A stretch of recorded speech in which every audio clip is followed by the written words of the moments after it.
Écoutez, écoutez, ouvrez bien grandes vos 3 oreilles, les 2 de chaque côté de l'esprit, mais aussi la grande oreille du cœur.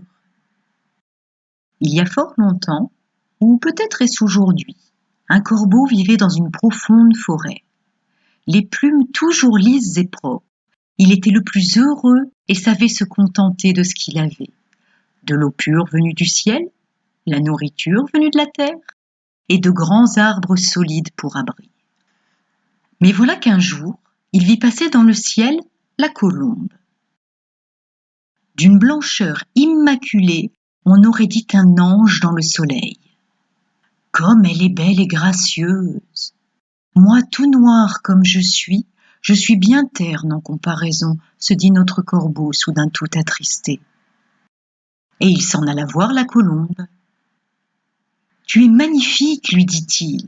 Tu dois être l'oiseau le plus heureux du monde. » « C'est ce que je pensais, répondit la colombe, jusqu'à ce que je voie le rouge-gorge. Avec sa poitrine d'un rouge vif et éclatant, c'est lui qui doit être l'oiseau le plus heureux du monde. » Notre corbeau s'en alla donc voir le rouge-gorge. « Quel poitrail! Tu es splendide, mon ami. Tu dois être l'oiseau le plus heureux du monde. » « C'est ce que je pensais, répondit le rouge-gorge, jusqu'à ce que je voie le paon.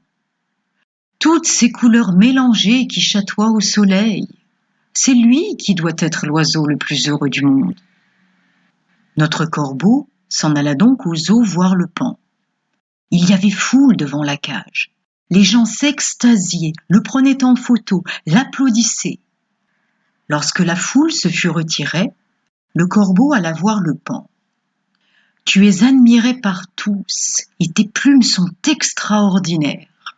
Tu dois être l'oiseau le plus heureux du monde. » « Je l'étais, répondit le paon, puis ils m'ont mis en cage pour ma beauté. Aujourd'hui, je regarde le ciel et je vois passer les corbeaux qui volent libres et sans entrave, et je rêve d'être un corbeau. Cette parole, vous la regardez avec vos yeux, vous l'écoutez avec vos oreilles, vous la goûtez avec votre bouche, vous la sentez avec votre nez. Ce que je sais, c'est qu'elle rentre en vous et va se blottir je ne sais où. Peut-être dans la fesse gauche, peut-être dans vos doigts de pied. Mangez-la, digérez-la.